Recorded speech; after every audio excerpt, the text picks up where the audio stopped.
Okay, it being 11:34, I think I'd like to get started. My name is Steve Doyle. I am the Chief Dam Safety Engineer in the Dam Safety and Inspection section for the Department of Environmental Services, and at least in the short term, I will be administering this grant on behalf of the Bureau. There'll be others involved in the process as well, one of which you'll hear from very soon. A little bit of housekeeping. Keep your cameras off and mute your microphones, please. At the end of the session, we'll be interacting a little bit more. At that time, you can turn your mics on. Again, my name is Steve Doyle. I appreciate everybody coming out today for this webinar. We're excited to be able to offer, you know, it seems a small amount, but we can offer $5 million here for dam infrastructure. This is a goal that I think we certainly have here at the office, but I know you folks also understand the need to fund dam infrastructure, make improvements. We're hopeful.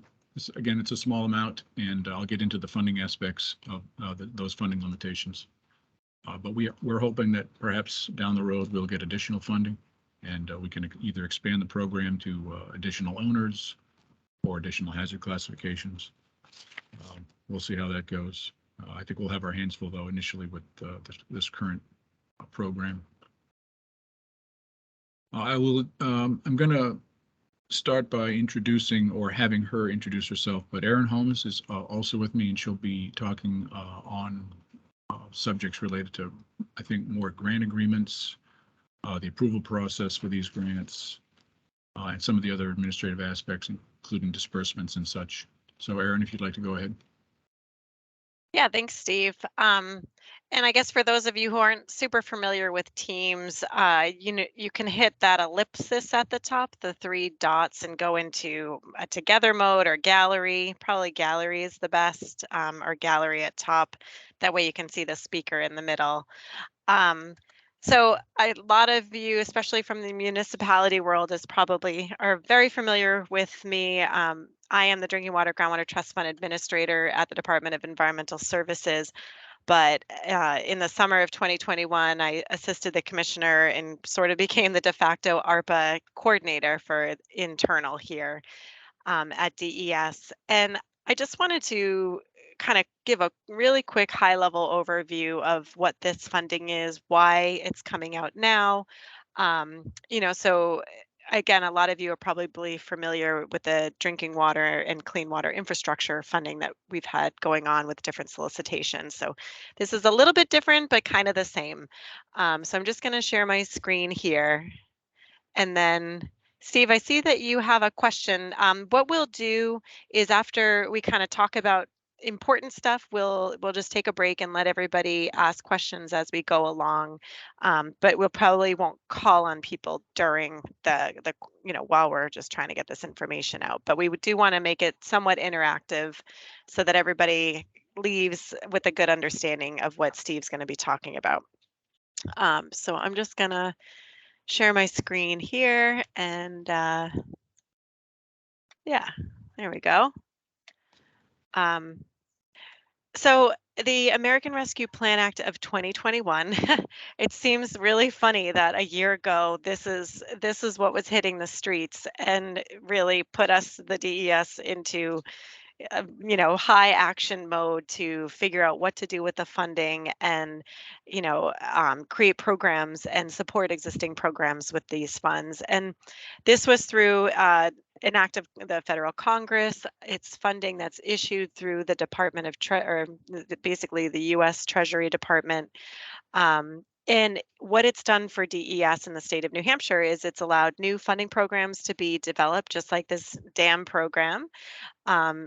A lot of new programs in the drinking water, wastewater, and stormwater worlds as well as new funding for critical flood risk infrastructure, culvert assessments that we have an ongoing solicitation right now for. And then finally, dams kind of bringing up the rear, getting some funding this year, received some funding. But it was funny because I was looking back, whomever just joined, if you could just mute your... I'm going to go find this person. Mute all. Okay, there we go. It was funny. I was looking back at an old presentation and it said all the new funding, and then it said, and hopefully dams. So I'm glad I could update that initial slide because it includes dams. Um, so just to give you an idea of what we've been doing here, really to date, a year ago in June, DES received our first appropriation from the American Rescue Plan Act funds that the state received. And the state received almost $1 billion in ARPA funds.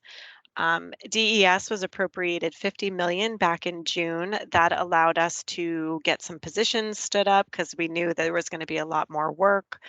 Got some funding out the door, but then it just basically helped us create the programs that we then eventually were presenting to the legislature. And we developed guidance and documents and work plans for the use of all this funding. DES was appropriated an additional 125 million in October. That included an additional 100 million for drinking water, wastewater, and stormwater infrastructure, as well as 25 million for PFAS remediation grants. Throughout the winter, we went through multiple solicitations. We had new programs where we developed solicitations, very much like what Steve has been doing right now. This spring, we were basically alerted that we could receive some ARPA funds for dams. And so there is a little bit of a difference. So the ARPA funds that we received previously, that's from what they call the state and local fiscal recovery funds. And those have very black and white criteria for eligibility. And it's lives in the drinking water and clean water state revolving fund eligible infrastructure projects. That is a huge range of projects, letting us do some amazing things. But what that does not include is dams, the rehab or removal of dams that aren't associated with a public water supply. So there really was a big gap in what we could do throughout the state, and recognizing there was this other need that we couldn't fulfill with that 150 million that we had appropriated already. And so working with the legislature, we were appropriated 35 million from the ARPA revenue loss funding. And what that means is I lovingly call it no strings attached. There are some strings attached, but basically it does not have to fall under the eligibility of the traditional state revolving fund programs. And that is really what has opened the door for this program that Steve will be presenting on. We went through fiscal and governor and council in May. That was all approved. And so now we are working through my wrong bullet up there. Obviously, this is a solicitation part. Ideally, we're going to be going through the applications. Decisions will be made and notified by early fall. So that's really the timeline that you're looking at today and some of the background of where this funding came from. And of that 35 million, 30 million per the fiscal request and what was approved by fiscal and governor and council is for the reconstruction of state-owned dams, and 5 million has been appropriated for this program specifically. And that was from an old preview. So just, some really quick good to knows for ARPA and what's really relevant for you all if you are selected for funding and start moving forward with projects is ARPA has deadlines that we cannot miss. And those deadlines, the first one is December 31st of 2024. Funds must be obligated. And what that means is they have to be under agreement, have to be approved by governor and council. That's the obligation piece. But these funds have to be spent by December of 2026 or else they go back to the federal government. So as Steve gets into some of the details of this program, one of the big items we look at is the timing and can you make this project happen in that timeline? There is no wiggle room. We have not had any indication that those dates will change. How we're dealing with this on the infrastructure side is a lot of the programs that are hard construction and not paper projects like planning or sustainability projects. We are making the municipalities and the private entities spend their ARPA dollars first. So maybe they have a loan and they have an ARPA grant.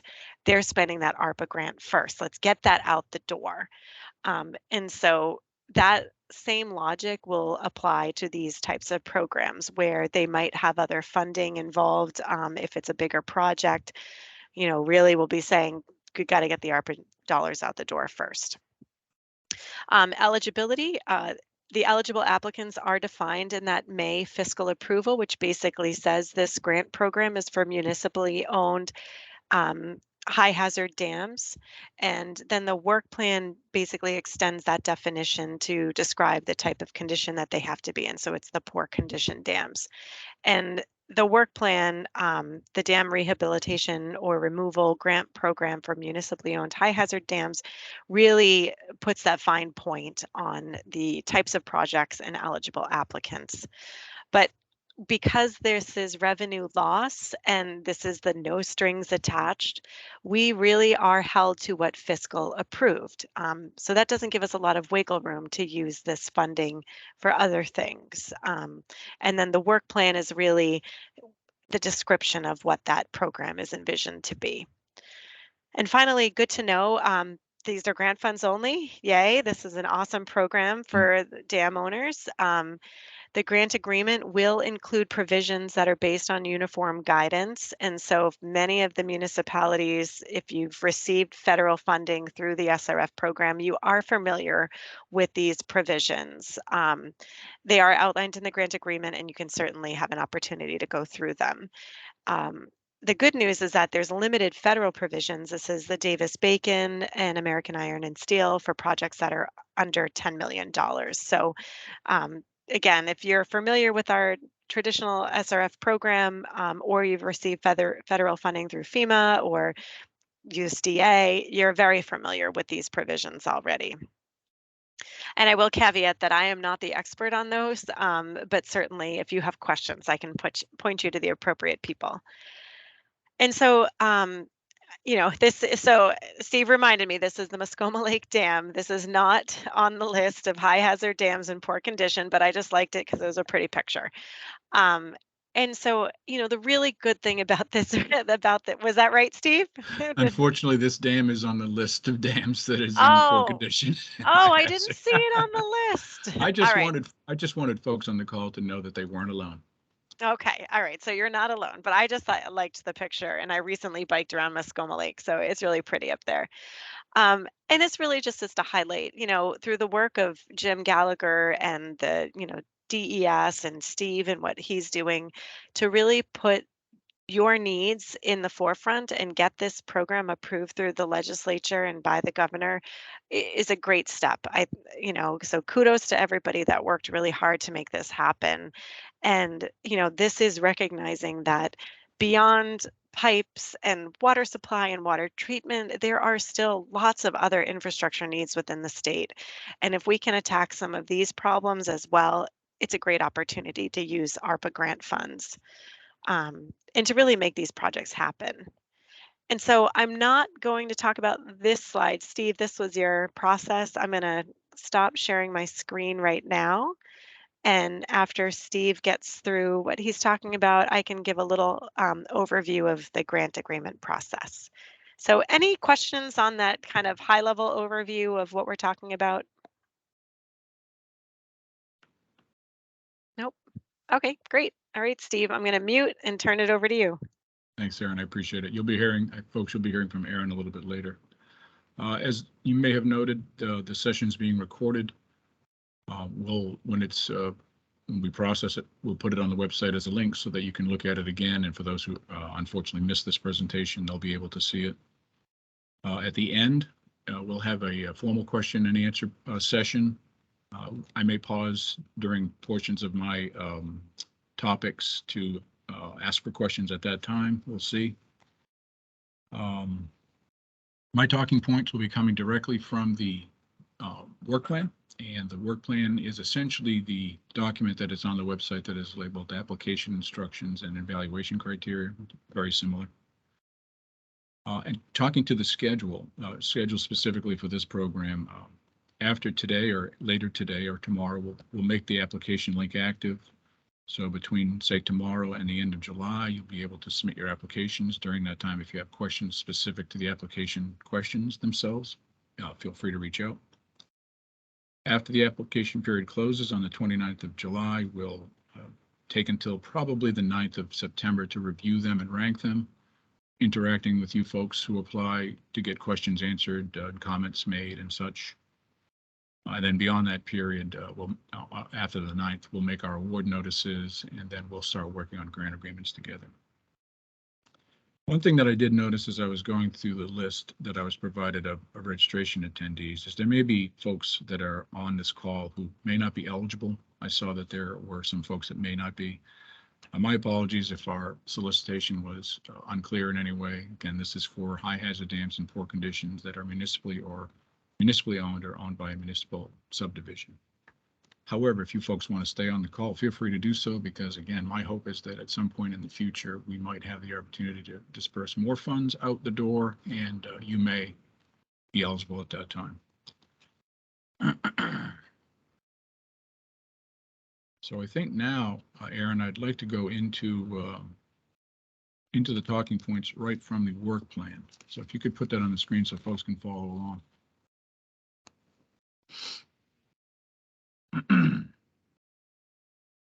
So as has been indicated, we have $5 million to spend from ARPA, and it is specific to dams.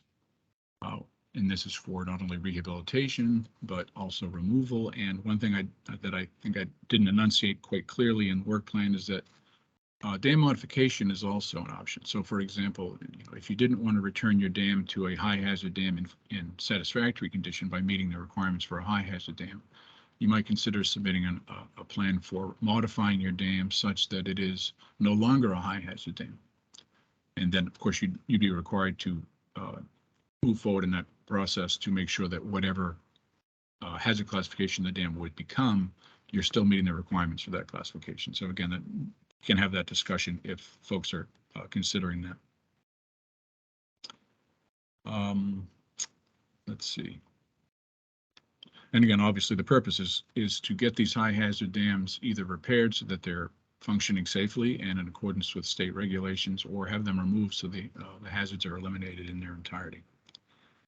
The population of municipally owned dams is about 220 dams, and on this list we initially indicated 16, but we have since found out that one of the dams that we had thought was municipally owned was not. So we have a population of 15 dams, and I will have Aaron put that up on the screen when I get to the eligibility section of my discussion. As far as the application process itself, again, I outlined the schedule. We'll be able to apply very soon. When we see these applications, we'll rank them in accordance with criteria that I will discuss later on. And as Aaron pointed out, you folks will have to get into a grant agreement with us. It'll have to go through Governor and Council to be approved, and then the project can move forward. And again, the grant agreement process will be, I think, described in a little bit more detail, perhaps. We also indicate in this opportunity that applicants can apply more than once. We anticipate that, well, most of the eligible applicants have one high hazard dam in poor condition. However, we have one entity that has two, so that entity could apply twice, two separate projects. So please keep that in mind. Now, as far as eligible applicants, so Aaron, if you could get that Excel spreadsheet on the screen, we can actually show the folks exactly which dams that this opportunity is going to apply to.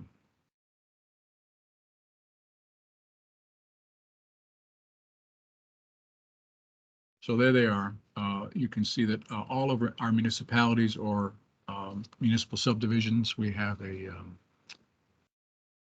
water precinct, we have a village district. These are the dams that we currently have that are municipally owned that rank as poor and that are high hazard. Now, defining poor, poor, it is a bad word, but in our case, poor means primarily that the dam can't pass its design event without overtopping. There are a lot of dams in the state that can't do that, of various classifications. And again, as I indicated, the state has several of its own. Another way that a dam can be considered poor is if it exhibits some structural issues that need to be addressed in the short term. So those two aspects generated this list here.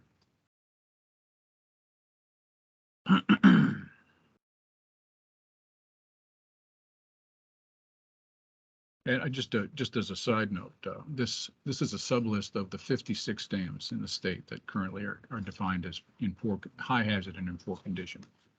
So there, again, you are not alone, and the state has several dams on this list that we are actively working to address.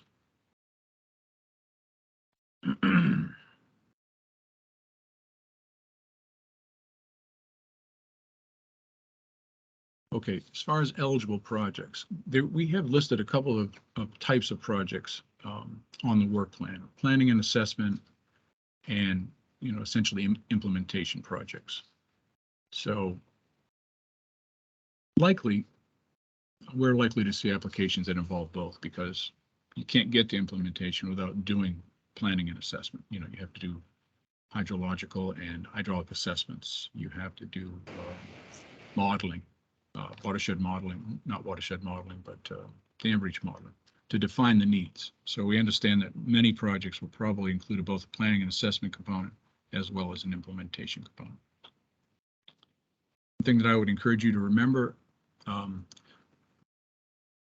all of these projects have to be completed in accordance with the current state regulations. So for example, I would imagine any implementation project, any dirt and shovel project, is going to require a dam reconstruction application and permit. Anytime you change the height, length, or discharge capacity of a dam with its structural configuration, permitting is required. So please build that into your both budgets and your schedules. You may also have to likely apply for wetlands, dredge and fill permitting. So again, keep that in mind. And generally, planning and assessment category, that will support such things as development of plans that identify needs and solutions to make dams compliant with current dam safety regs, as I indicated, prioritization of alternatives, preliminary designs, and for rehabilitation and removal.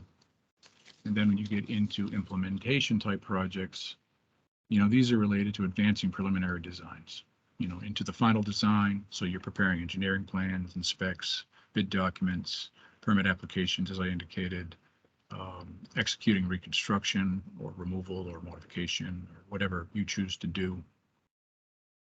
And one thing I'd like to make I'd like to reach out and make sure you understand is that some of your projects may already be at a stage that is well beyond the beginning. So if your application, for example, is for implementation only, because you've already done the planning and assessment, please be clear in your application what has happened up to this point, to so that this is your next logical step.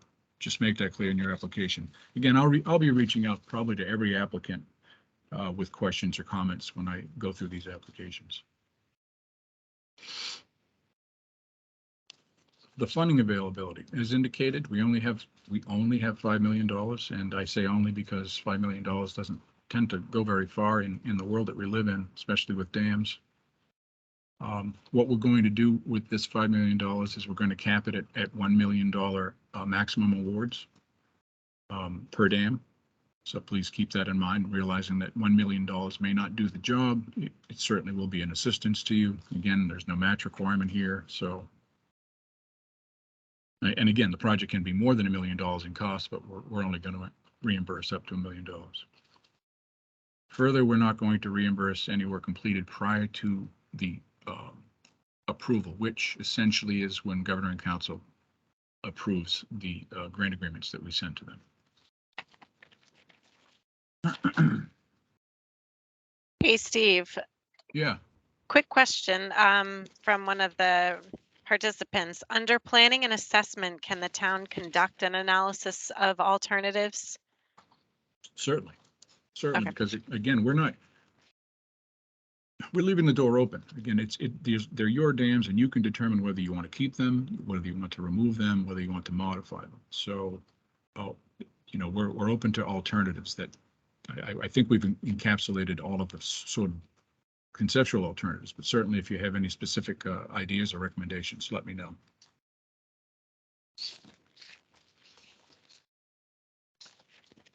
And lastly, I want to get into the evaluation criteria. We tried to establish criteria that would highlight the importance of rehabilitating these dams. So, for example, population at risk, which is our first criteria.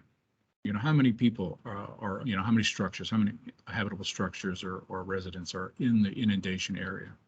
Again, specifically for a worst case, which in accordance with our rules, when you develop an EAP, worst case scenario generally, as far as inundation area, is the 100-year storm plus the worst case dam breach.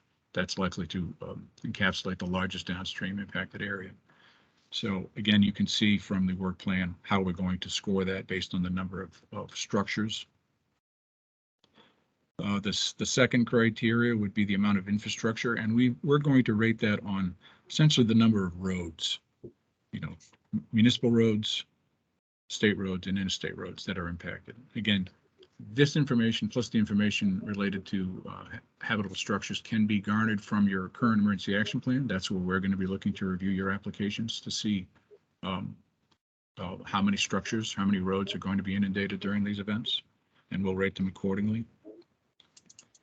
This third criteria is related to the benefits lost from the loss of the impoundment. Back in 2003, the New Hampshire Lakes Association sort of did an economic value assessment of New Hampshire surface waters. And based on that assessment, it was determined that, every acre of surface water supports approximately $9,000 worth of economic benefit. So it's going to be directly looking at the impounded area of your structure, applying that factor, and seeing where you rate on the amount of benefits lost. Again, those three certainly apply for both reconstruction, modification, or removal, certainly. The next criteria is the likelihood of failure as measured by the percentage of the design flood that the dam can pass. The reasons these dams are on the list that you saw, is because primarily they cannot pass their design event without overtopping. Some of them can pass more water than others, but there are some that are very close or only overtopped by a bit, but there are others that are overtopped by, on the order of feet during the design event. So again, getting those dams into the queue, especially those that have very deficient discharge capacity, is important in reducing the potential for downstream risk. Now, Aaron alluded to the schedule, and we included this criteria, this evaluation criteria, as far as obligating funds and expending funds. These are built around the ARPA set dates for obligation, which is the end of 2024, and expending the funds at the end of 2026. I understand that once the Governor and Council request has been approved, your grant agreement is in place. I believe that is when funds are obligated, because at that time you have proposed and we have agreed that this is how these funds will be spent. So they are no longer available. So they will be obligated at that time. And then it's up to you to make sure that those funds are expended by the end of 2026. Again, as Aaron pointed out, we don't want any of these funds to go back to the federal government. We want to take advantage of them for our dams. So let's do that together. And the last criteria that we have on our rating is the extent to which the project will result in removing the dam from the list of dams that are in poor condition. These high hazard dams are in poor condition. All of the criteria, and the criteria that I've discussed above, you can only choose, obviously your rating will fit in one category only. But for this last criteria, there are many to choose from, and you can choose more than one, or if they apply, for example. And as far as removal, so if someone were to present a removal alternative, all of these criteria would apply, just so that you know. So there's no disadvantage for a removal project over a reconstruction project, because, certainly if you're removing your dam, you don't require an EAP, you don't require an OMR. There are no structural deficiencies that exist, for example. So you are adhering to those criteria. And again, as I pointed out, you have to meet state regulations as you go through this process, so the permitting requirements.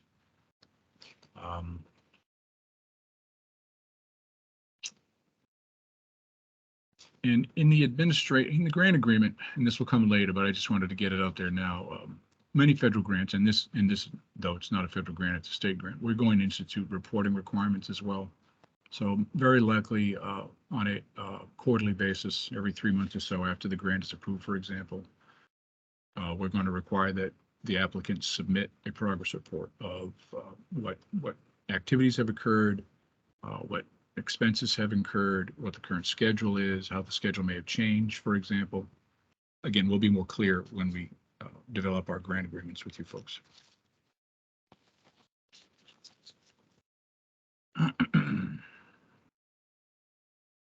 And that's really all I had relative to the work plan. I just wanted to get those points out there. Obviously, you can read for yourself, but again, if you have any questions on the work plan or how your project might fit in specific ways for in the criteria, reach out.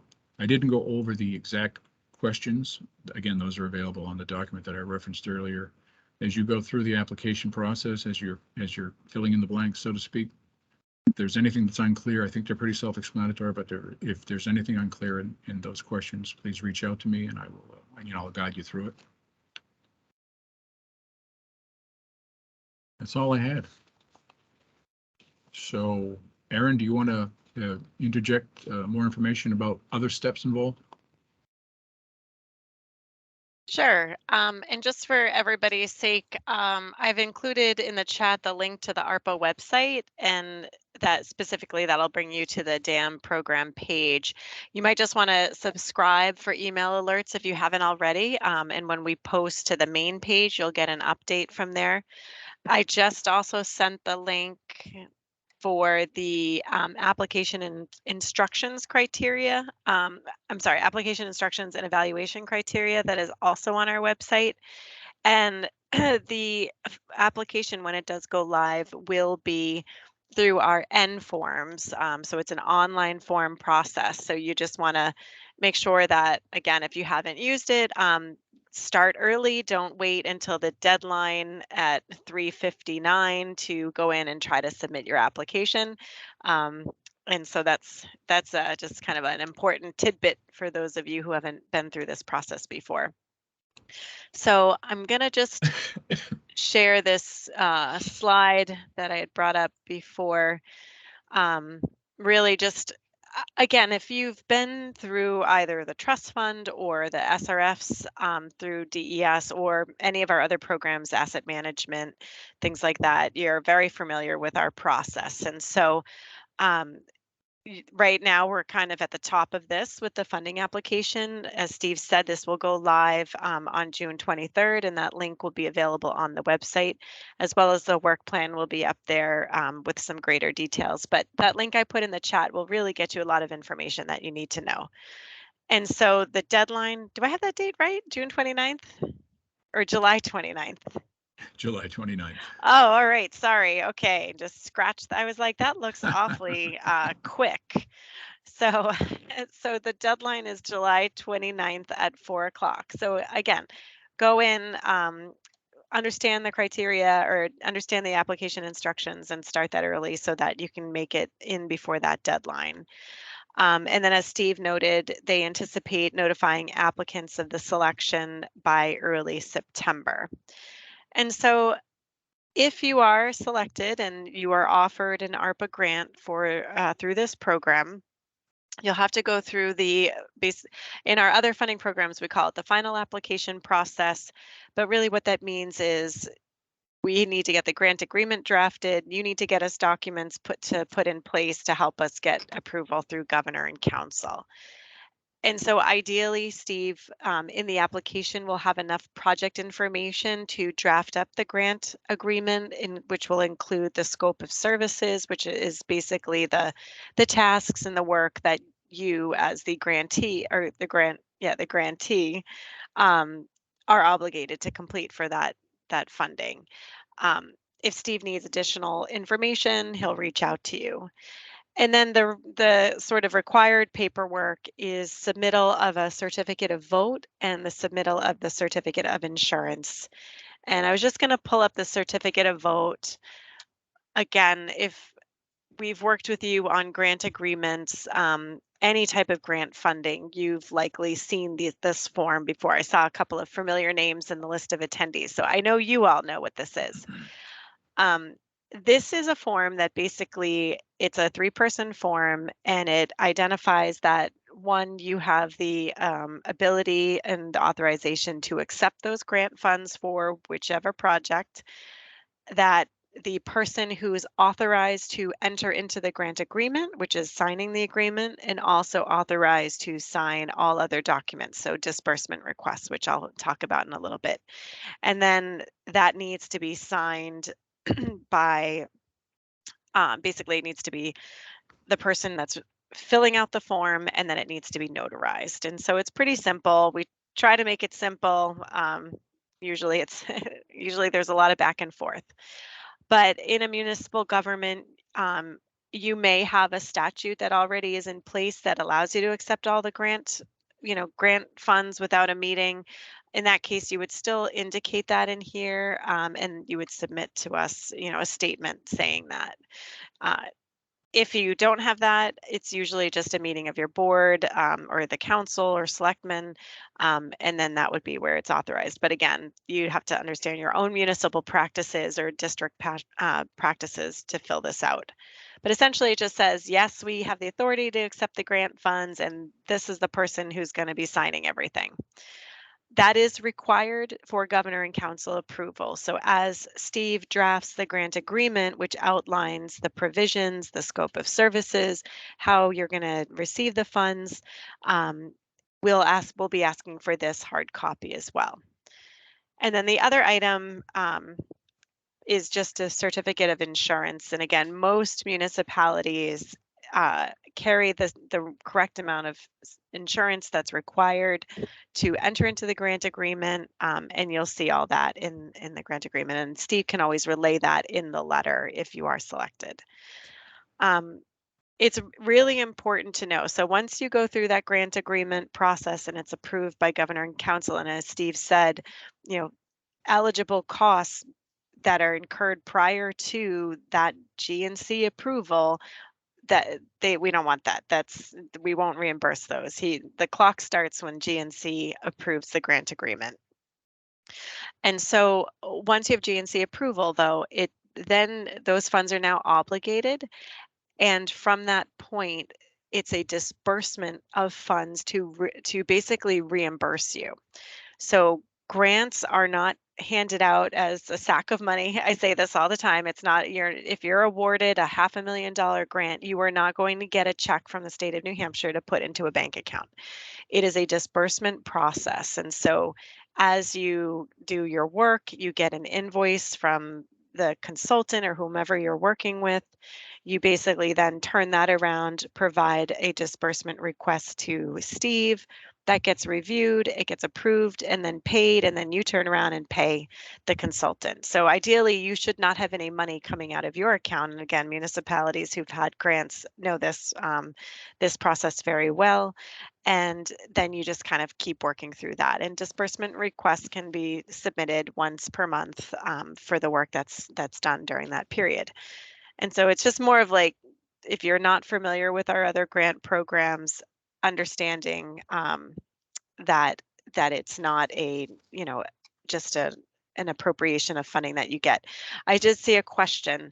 There is no match required because it really depends on the type of project. And Steve, correct me if I'm wrong with that. So if it's a planning project, it could be 100% of the project. Yes, there's no match required for any type of project. Yep. So where I would add and kind of deviate from that is that it's not a match requirement, but let's say you have a dam rehabilitation project and it's a $1 million project and you're being offered, I don't know. I guess that the math doesn't really work, but let's just say your project costs more than the grant amount you're getting. In that case, DEF would be looking for some assurance that you'll be able to complete the project. And so where is that other funding coming from? Is that funding that has to go through a bond vote in the following annual meeting cycle? That's all kind of to be determined in the future, but just be aware that if there is other funding that is involved, there might be some special things you have to do for us to make sure that that project is fully funded and it can move forward. And again, if you received any ARPA funding through our infrastructure rounds, you're aware of this. And there will be a deadline in that notification letter of when we need to get this grant agreement in place. And the reasoning for that is, if we offer you a $500,000 ARPA grant and the project wasn't really ready, again, that's why Steve put that criteria for readiness in there, is to meet the deadline. um, it's a big project and you're not fully funded for it, so you're trying to get other funding. You got declined at a town meeting. All of these things are going to be evaluated and reviewed, and we might not be able to offer that funding amount. But um, just things to understand, that when you're reading, if you are selected and you're reading that letter, that there will be deadlines in there, and that those deadlines are by design. We need to move this money.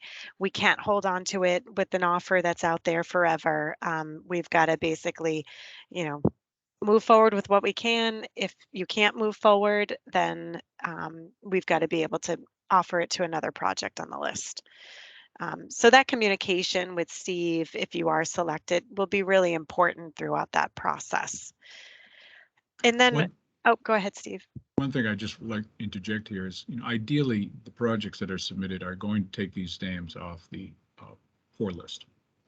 We understand that the funding required to do that may be in addition, or maybe, the money you're going to get from us and the money that you have available may not be enough to take it over the finish line. So I wanted to point out that we would consider projects that are moving towards that goal. Good distinction.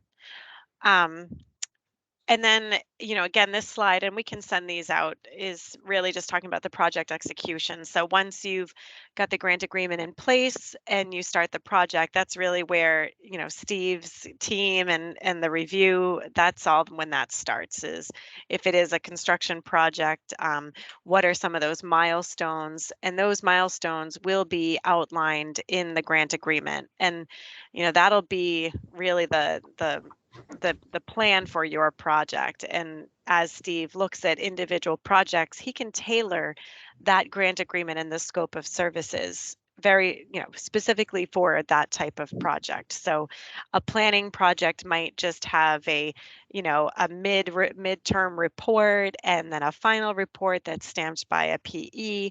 I'm making it up. Versus a construction project, which might have more milestones and requirements as part of that grant agreement. And again, that's where Steve and his team will be working on those permitting, the design reviews, the requirements through the dam program, progress reports, and then closeout tasks at the end. So, all of that will be very project specific, and obviously in line with the rules and requirements of the Dam Bureau and these types of projects in general. And so that's really it. The other thing I was going to share was just again, if you have not received funding before from the state, just what a disbursement request form looks like. And I mentioned this is for work that has been completed, and you have an invoice from your engineer consultant. It's very simple. We have it in Excel form. Everything needs to be filled out. So your name, mailing address, grant amount, you'll get a project number if you are offered funding, project name, and the period that it's covered by that request. And then we break down into, these different categories. And so if it's, administrative or miscellaneous, if it's just a planning project, you might have other funding categories that are applicable. If it's a bigger construction project, we track the requests that you've submitted previously. We track this request, and then we calculate how much of the grant you've spent in this form.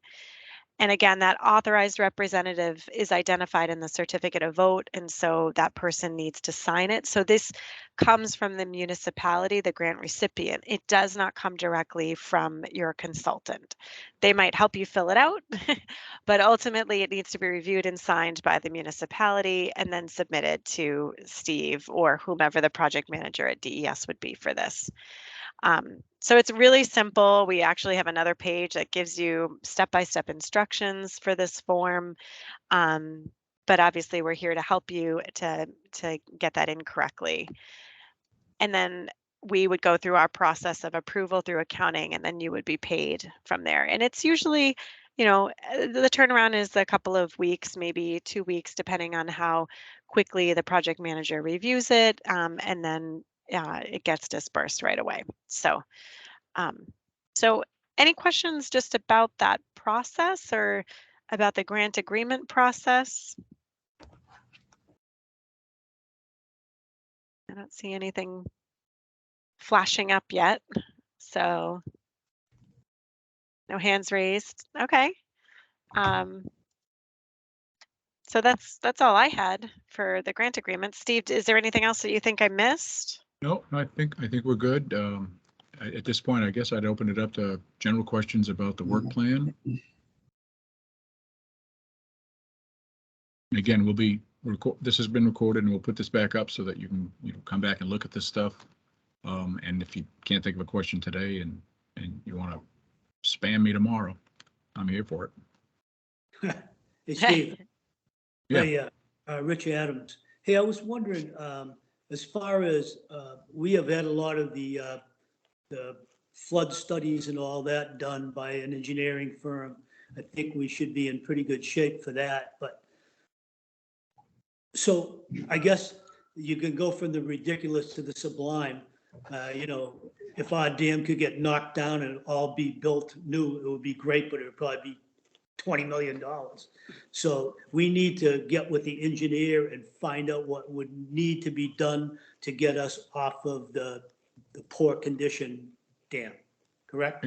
Exactly. And I believe, there are some seepage issues out at Sawyer Lake. I believe our primary concern with Sawyer Lake is that it is under capacity from a discharge capacity standpoint. But yeah, like with any project, Rich, you'd work with your consultant to come up with the most efficient plan to do the job and the most cost effective. Right. Okay. All right. Thank you.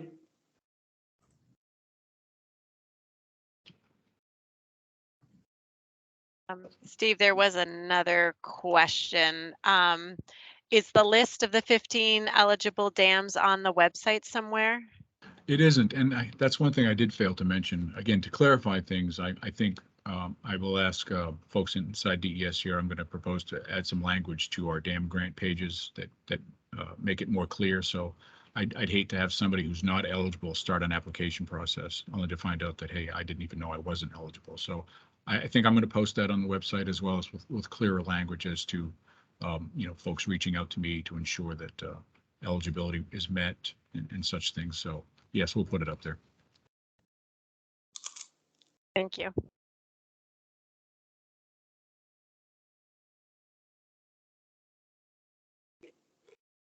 Any other questions? Nope. All you gotta do is get somebody to write the grant.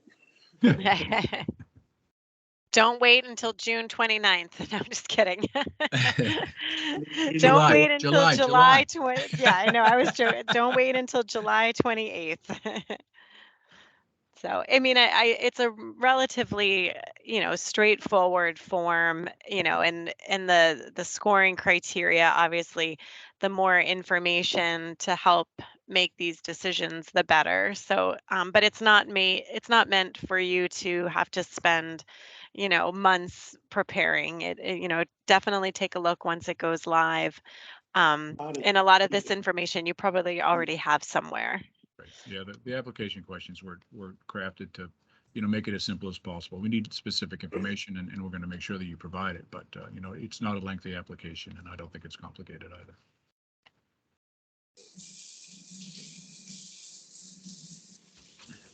Anyone else?